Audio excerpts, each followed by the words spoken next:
It's the biggest city in America, known as the crossroads of the world. Manhattan is home to some of the world's most iconic urban vistas. But there is another part of New York that few see, but is even more impressive. The city sewer system is made up of 11,000 miles of intricate pipeworks. The sewer is a marvel of modern engineering and was originally built over 150 years ago.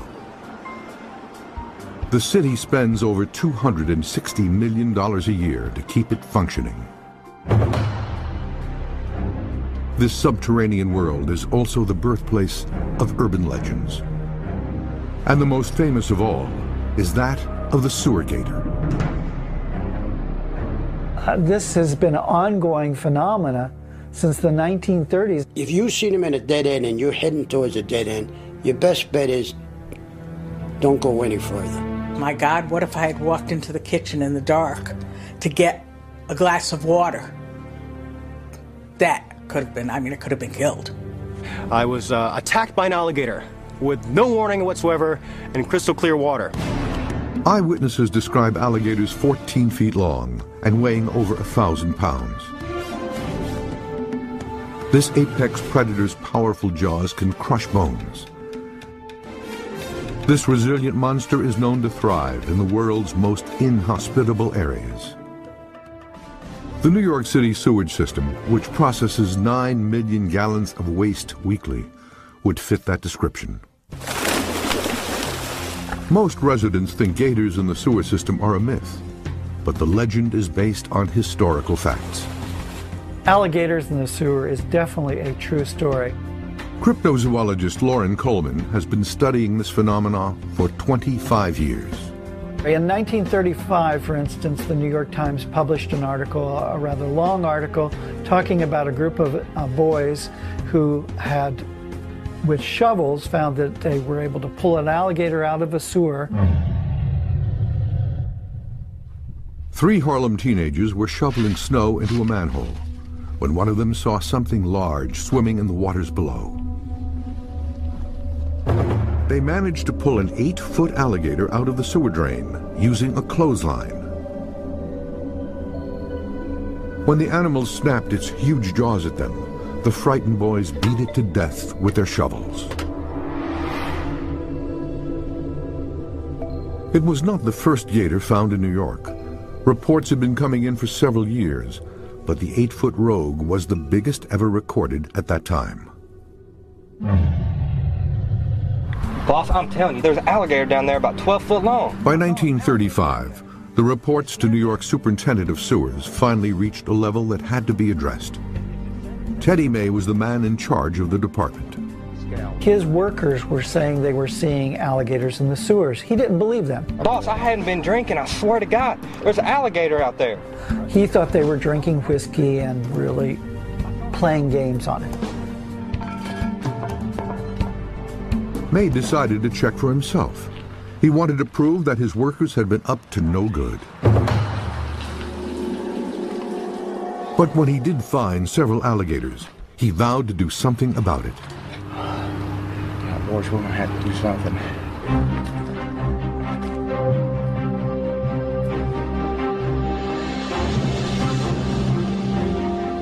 He sent crews of his people into the sewers with rifles, and he killed some of these alligators. Yeah, I told you we'd get him. I told you. Despite May's efforts, the reports of alligators persisted.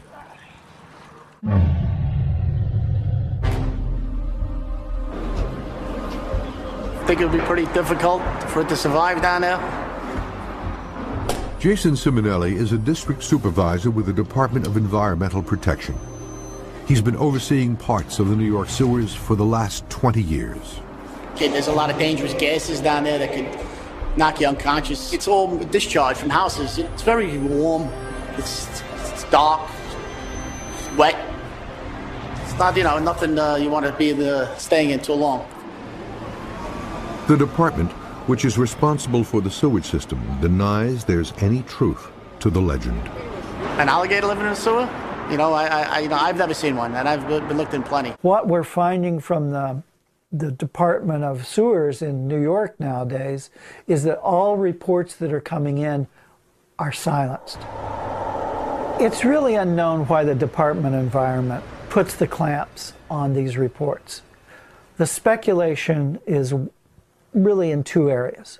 One, that they're highly embarrassed that there are alligators in the sewer, and two, that they're afraid that the citizens of New York City will be scared to death that there are actually alligators beneath their feet. It's easy to believe that sewers would be far too polluted to support a population of anything except rats or roaches, until you talk to this man. Oh, I don't think there's any doubt that alligators could survive in a sewer in a big city like New York. Those are actually pretty hospitable places for alligators. Dr. Kent Vliet is coordinator of biological sciences at the University of Florida. These animals really have quite an amazing ability to fight off disease and fight off infection. And the proteins within their body are capable of killing bacteria, capable of killing viruses, capable of killing amoebas. So all of these microbes that cause disease in many groups of organisms have a great difficulty in creating disease in crocodilians. It's a really resilient group of organisms. A large city sewage system might not be the most natural place to find alligators, but they have been found in them before. This video was shot in New Orleans. This 8-foot alligator escaped Hurricane Katrina by hiding in the sewers. The animal was found by sewer workers several weeks later, in apparent good health. While it is not known how this alligator got into the sewers, this expert is not at all surprised. I've personally have seen alligators survive in really nasty conditions. Dr. Ken Crisco is a herpetologist with the Florida Museum of Natural History. Alligators are quite resilient, and I believe that they can really tolerate quite a bit of different contaminants and different types of environmental conditions.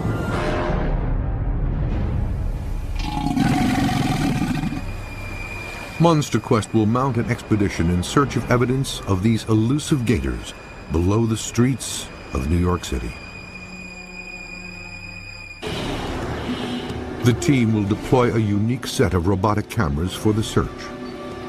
And this camera has a very sophisticated zoom. Looks like an eye shine. They'll also employ an audio baiting system to try to draw out these reptiles. We have baby alligators on here. The team will evaluate whether the sewer system is a viable habitat for alligators, and will look at how big of a threat gators in the sewers would be. If they're opportunistic feeders, they'll feed on anything and everything. And finally, Monster Quest will travel to Florida to investigate how these prehistoric monsters might have adapted to such an unnatural environment. Alligator can survive in total darkness. He actually will grow a lot faster in total darkness.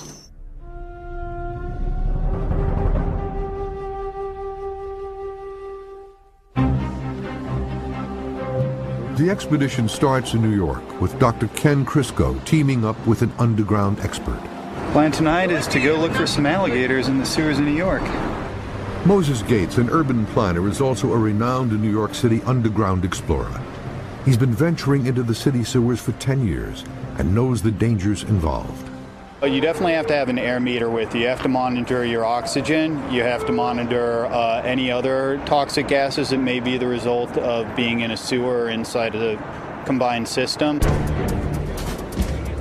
Dr. Crisco, Moses Gates, and Monster Quest cameras are ready to enter the sewers. For security reasons, the team was not allowed to film their entry point to this very secure and well-protected area. I think this is actually a good place to set up this sound recorder. The mission tonight is to set up the monitoring equipment. So what we're going to do here You set up this thing, and this actually is recorded. We have baby alligators on here, and hopefully this will attract anything that's in the vicinity.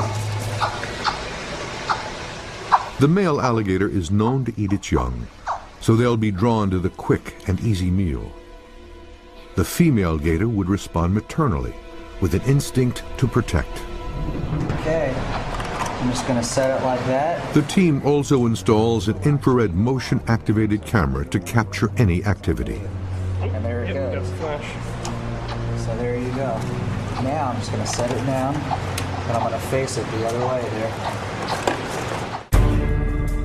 While no alligators have been recovered from the Manhattan sewer system recently, quite a few have been found in and around the Big Apple. Over the last 10 years, we've picked up about 5 to 6 gators each year. That's sort of a spike compared to the previous 5 to 10 years. New York City is sort of like a crossroads of a lot of people and come from every country on the planet, so we're bound to come across some exotic pets.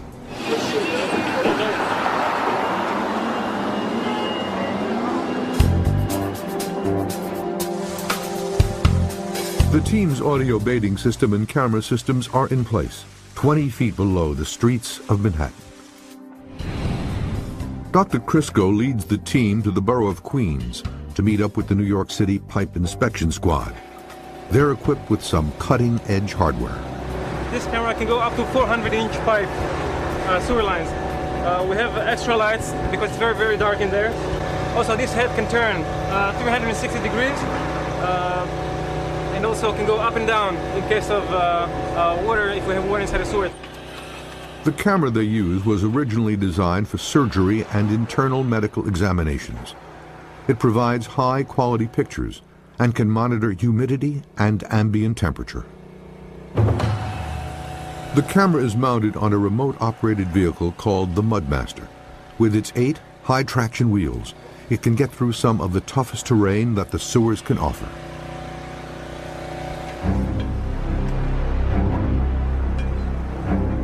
The team is searching for secondary evidence or proof that gators could survive here. Nests, sufficient food sources, and adequate environmental conditions. The expedition has barely started when something looks promising around the corner. What is that moving in there? New York City, steeped in legend and myth. For decades, rumors have circulated about alligators living and breeding inside the city sewers. Now, Monster Quest has journeyed to the city that never sleeps to investigate this urban legend. Alligators and their biological ancestors have been around for over 200 million years. They have survived several extinctions and even the last ice age. While gators in New York are thought to be a myth, in Florida they deal with these terrifying beasts regularly. Gators attack an estimated 20 people in the state yearly. I was attacked by an alligator with no warning whatsoever in crystal clear water, and it had come from behind, which was the scariest part. It was 3:30 in the afternoon, pleasant day, one of the busier days in the park, full of people, lifeguards at various stations that I could trust and see. Michael Diaz was swimming in a stream just a few blocks from his home outside of Apopka, Florida. And then, without a word of a lie, something came up my back. I felt something punch me in the back of the head.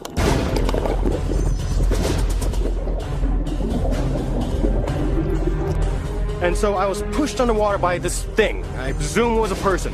While underwater, I turned around underwater and looked up, and I saw bubbles splashing, a white belly of a gator, and then I just panicked. I freaked out.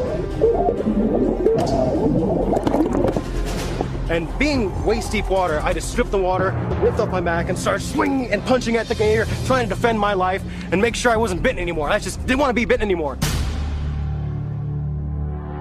Diaz managed to fight off the 6-foot alligator, but the damage was done. They gave me 33 staples for all the different bites and stabbing wounds I got. Monster Quest's expedition team has partnered with a New York pipe inspection company. They'll be checking the sewers of New York City for evidence of gators.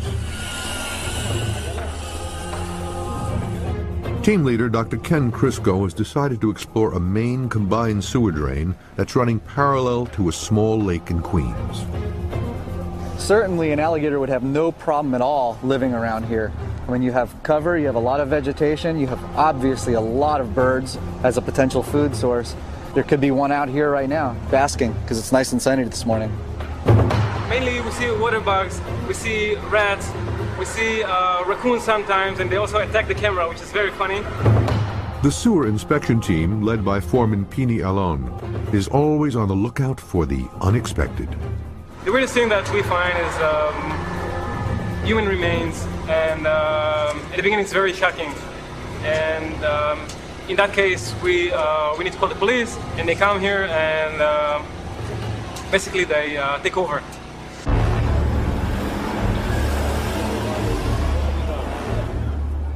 The New York sewage system is extremely complex. The city's first underground sewer goes back to the 17th century, when the Dutch built a channel down the middle of Broad Street and decked it over. As the city grew, so did the sewer system. Because they were building like crazy downtown. Frank Desposito spent 50 years working in the sewers. Nobody knows its history better. And those were the worst sewers in the world. In the lower Battery part, there's still wooden sewers down there, right? At least there was when I was there. And we had carpenters that used to go in and repair those sewers. And the oldest sewers in the city are in the lower part of Manhattan. So if you didn't do the job right, those sewers could crumble up on you. And you didn't want that to happen. New York is equipped with a state-of-the-art combined storm sewer system. It contains more than 11,000 miles of pipes and drains that carry over 1 billion gallons of wastewater every day. When New York is flush or turn on a faucet, the water flows through 4-inch pipes that lead to 36-inch main pipes, and these connect to combined sewer and storm drains that flow to treatment plants. If they were placed end-to-end, the pipes and drains would stretch from Times Square to Australia.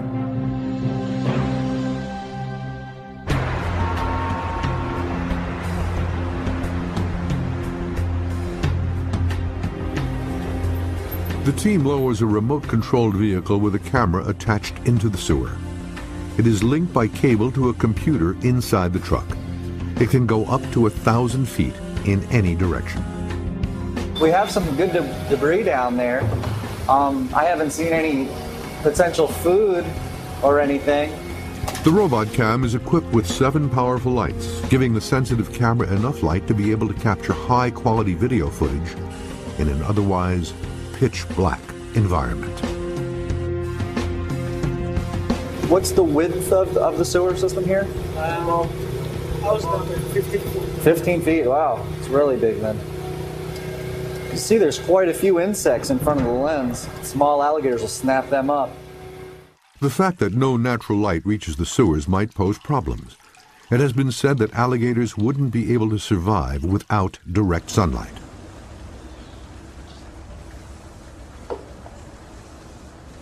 But Dr. Vliet disagrees. Unlike most other reptiles, alligators don't need sunlight for vitamin production, for vitamin D and ultimately E, which is important in reproduction. And so if they're getting those vitamins through their typical food sources, they don't need sunlight. Yes, an alligator can survive in total darkness. He actually will grow a lot faster in total darkness. Rick Kramer and Corey Burlew are state-licensed alligator trappers in West Palm Beach, Florida. Right there. Hey, Corey. The two men estimate they catch over 500 alligators each year. Most of the gators here have lost their natural fear of man and have been declared a threat to humans. This gator has been roaming near this large grocery store, coming closer and closer to the unsuspecting shoppers. This happens frequently when alligators are found in densely populated areas. Kramer and Burlew cast lines over the animal, hook it, and drag it to shore.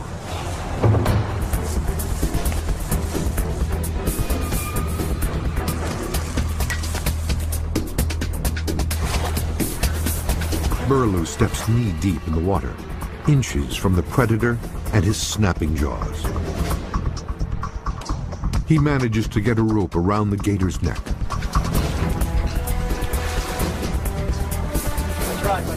Wait, we'll pull him this way.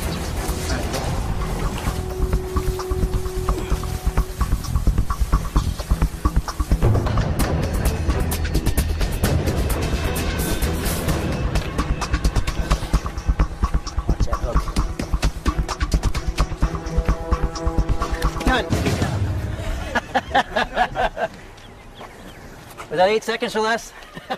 That's the way you do it. During his 14-year career, Kramer has seen alligators everywhere. He'd be scratching at front doors. I mean, they got pictures of a gator in Wellington. Looks like he's trying to ring the doorbell. My God, what if I had walked into the kitchen in the dark to get a glass of water? That could have been, it could have been killed. Sandy Frosty knows what it's like to find a gator in an unexpected place. I came home one evening and I was here about an hour or so, and all of a sudden I heard a loud noise in the kitchen. I knew it was too loud, it couldn't be the cat, so I got up and went into the kitchen. And there was an 8.5-foot alligator in my kitchen. So I turned around and went back to my bedroom and closed the door and called 911. This is Mrs. Frosty. What's going on? There's an alligator in my kitchen. Of course, they didn't believe me when I said there was an alligator. The lady on the phone said, "Are you sure it's not an iguana?" And I said, "Oh, no, no, no, no, no."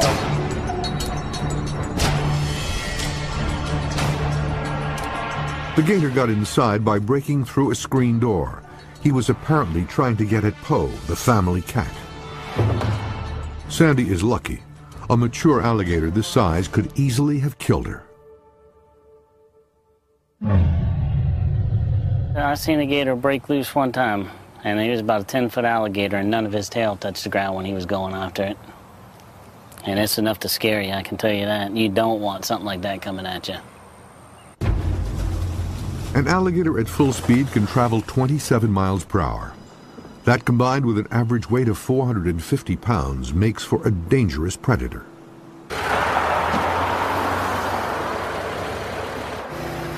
The Monster Quest team, led by Dr. Crisco, has moved to another location in New York. Water's flowing much quicker here. They've sent the robot cam into a smaller 36-inch diameter pipe. And it may lead to a dramatic find. Something right there on the right.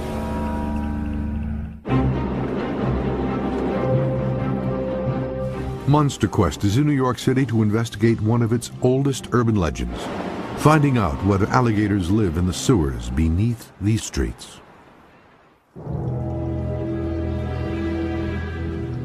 The legend began as fact in 1935, when 3 Harlem teenagers found a gator in the sewer. Ever since, there have been reports of alligators. How old is this one? This animal here probably is about 6 years old or so. And I think he's ready. Some people have suggested that light-deprived sewer gators may have produced a blind albino strand over the years. Albinism is a genetic trait. I don't think there's any biological reason to expect them to turn white in darkness after a few generations. If blind albino gators are not the result of light deprivation, they are perfect test subjects to see how alligators would fare in total darkness. These animals can can sense things moving in the water, in the dark. Florida State University biologist Greg Erickson has been studying alligators for over 20 years. They've got a lot of dome sensors on their jaws that allow them to pick up vibrations in the water, and they're like little drums essentially. And when there's a pressure wave in the water, it actually pushes down on those, and it registers back to the brain of these animals that there's something splashing in the water. And what they'll do is they'll sweep their head side to side, and if contact is made there or they sense something nearby, they'll turn and smack down on it. And that's how they'll secure fish and turtles underwater. The team has prepared a tank with an adult albino gator to test this idea. All right, I'm gonna get the light. Monster Quest's infrared camera allows Dr. Erickson to watch the blind alligator's reactions as he throws food pellets into the tank. So I can see her on the camera here, Kevin, sweeping side to side in the dark. Yeah. Here, I'm gonna toss one right at her here. It goes a little deep. Look at that. And that's fairly typical behavior of an alligator with no eye problems if it is dark out. And you can see here this animal, as soon as this hits the water, it's going to cue in on where it splashes. Wow.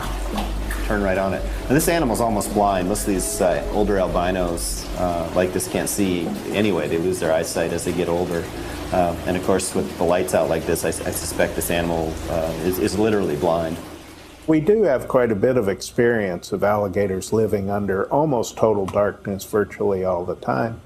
And they do quite well in those circumstances. Alligator farms are the perfect example. To make the alligators grow faster, they keep them in constant darkness. An alligator in the wild will only typically grow 6 to 12 inches a year. They got alligator farms growing the alligator 4 to 5 foot in a year. In New York City, the team has uncovered a variety of food sources below ground. Something right there on the right. Oh, mama. That's big Papa Roach right there.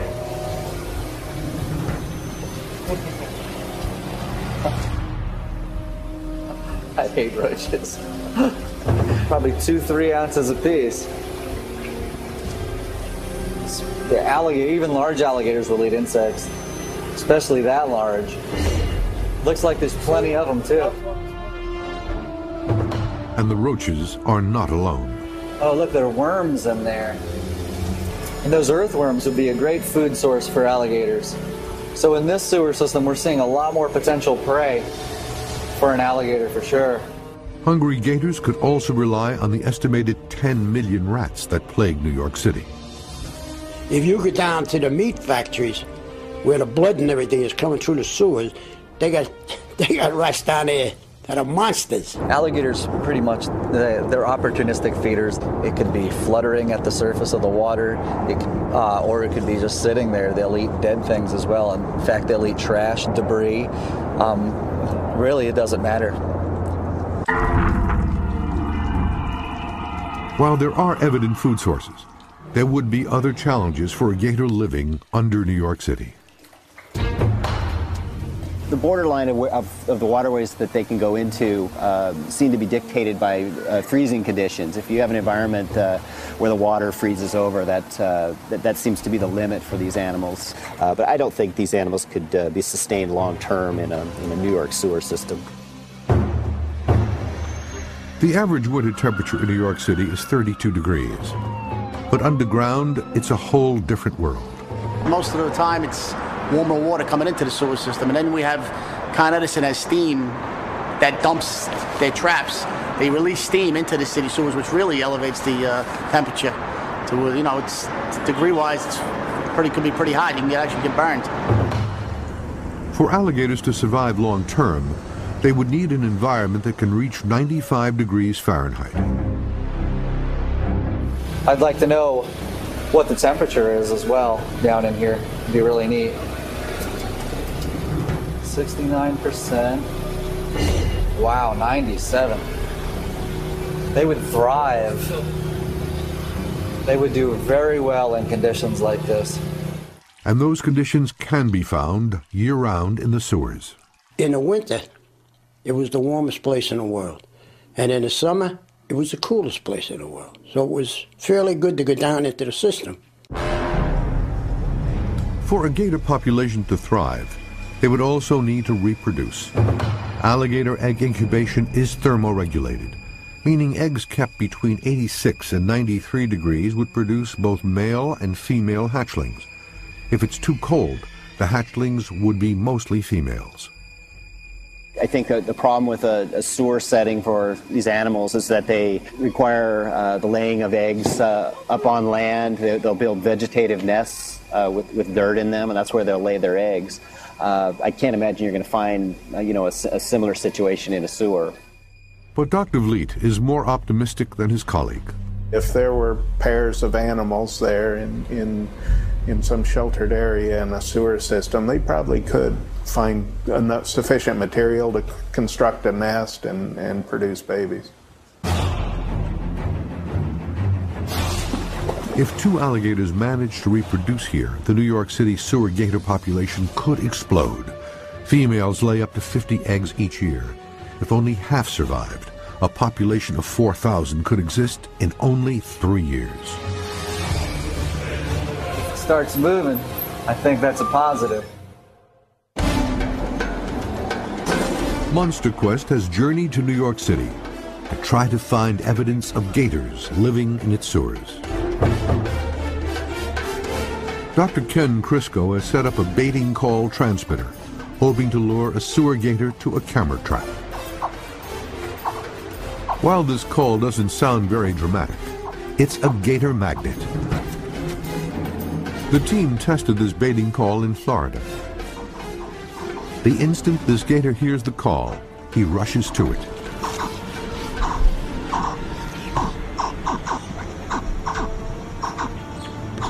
As do the biggest of alligators.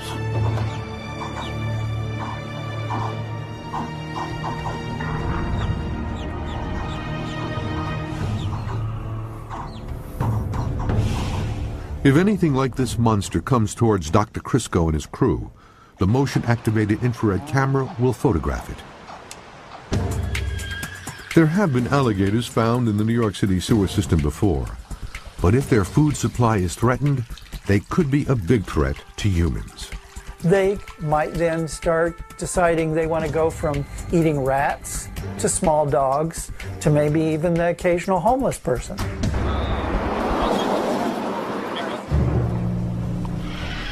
The mature male alligator has the most powerful jaws of any animal on the planet. This is a 13.5-foot American alligator. Almost as big as they get. The biggest ones are 14 feet. A really large alligator like this can generate bite forces of about 3,000 pounds. So it's like setting a car on top of those jaws. You're trying to bait me, aren't you? Yeah, you are.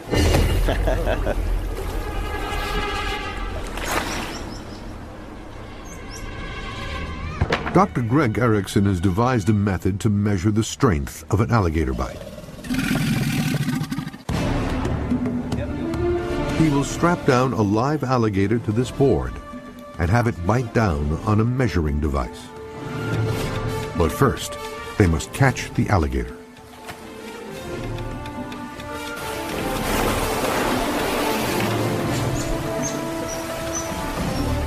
Poke this animal right here. This gator weighs 400 pounds. It will take several people to bring him in. Dr. Erickson's team is trained in handling the gators.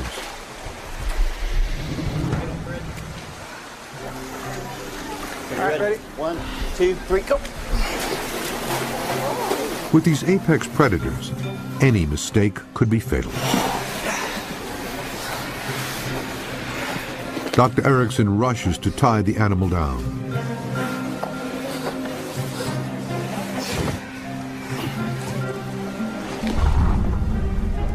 Okay, my office says 006, I'm ready. All right, gonna untape it. Okay. They sit on the gator and cover its eyes. This will normally calm the animal. free. Jen, you can slide your hand back. Tapping on the animal's nose makes it open its jaws. Okay. Everybody ready? Here we go. Good bite. Wow. 1643. 1,643 pounds. Wow. It's a good bite. This isn't even a... Man. It's only amazing. a 10-footer. Oh, there's a nice clinch. So basically, if you can bench press 1,600 pounds, you could get out of there.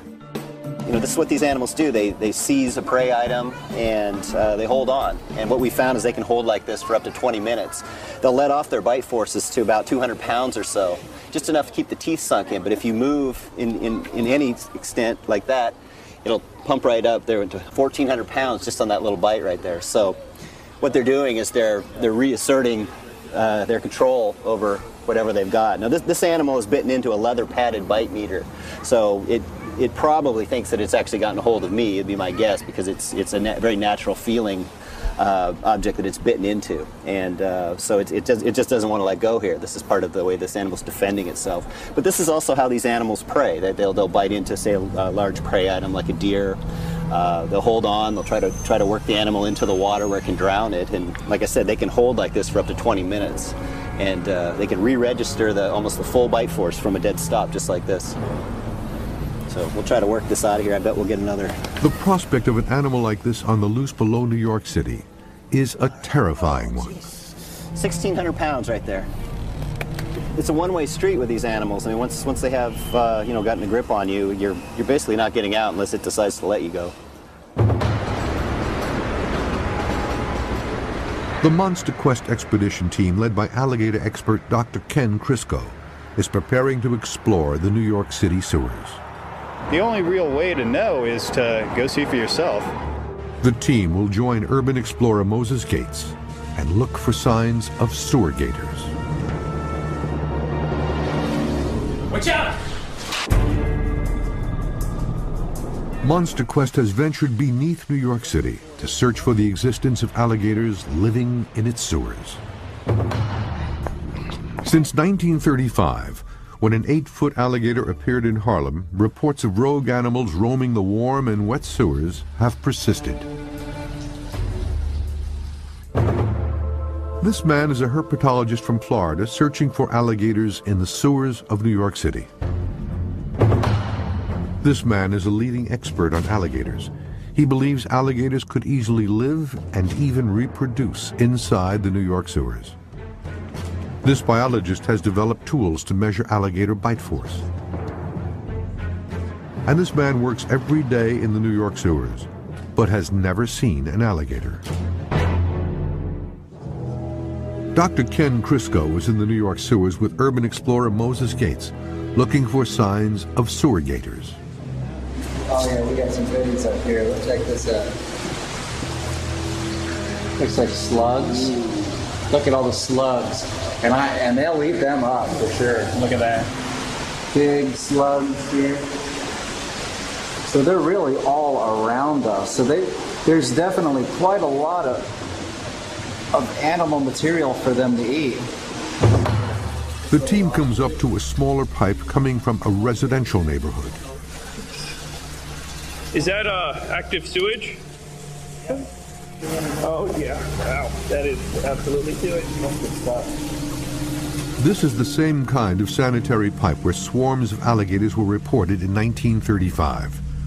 At the time, Teddy May was the superintendent of sewers in New York.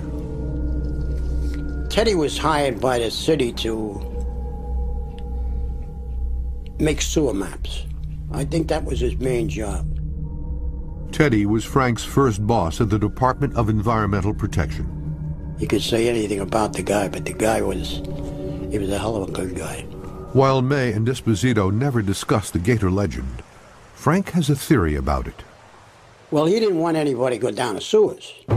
He figured there was a lot of prospectors out there looking for the job because these are a nice, easy job. He was intelligent. He knew the system.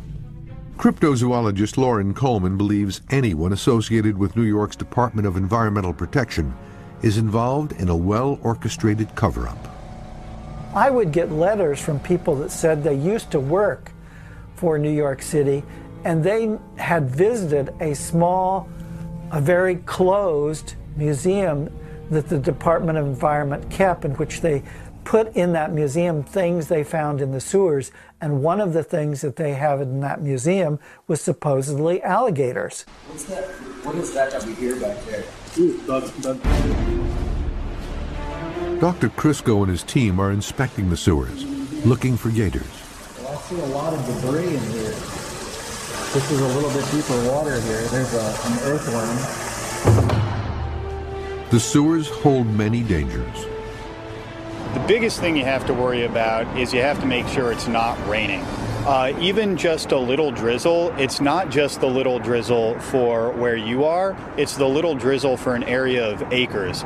All of it flowing into the drains, flowing through the small drains into the larger drains, and eventually into the trunk drain where you are. So even in just a slight rainstorm, the water level is going to rise quite a bit, and the flow is going to be extremely quick. It's going to knock you right off your feet. You can see here, actually, the amount of debris on this ladder shows you just how high the water level can get in here. So it goes right to the top. It's at least a good 10 feet high. I mean, you can see, sit back, you can see for scale,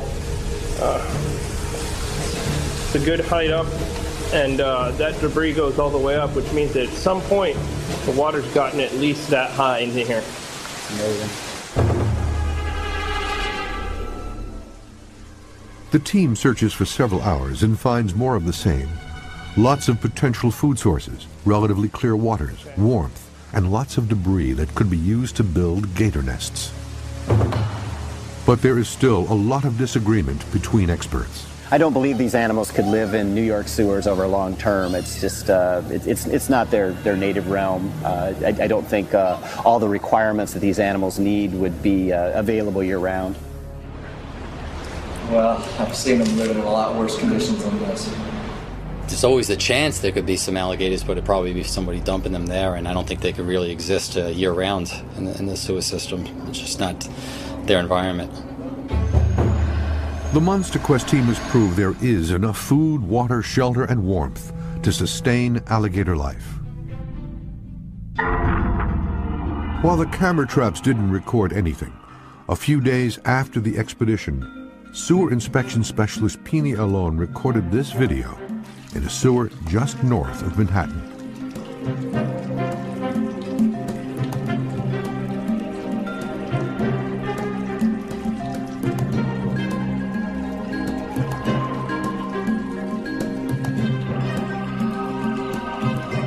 It's a salamander.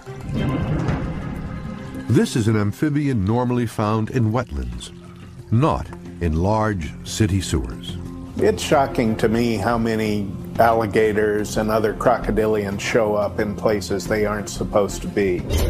We find evidence of alligators in maybe 25 states in the United States where they're not supposed to be, including quite northern states. I think alligators can do quite well up here in New York, just as they would any other place. Their feeding behavior allows them to adapt to many different types of environmental conditions. If the urban myth is not taken seriously, you have the potential of alligators becoming substantial populations in some urban areas, actually coming out of the sewers at some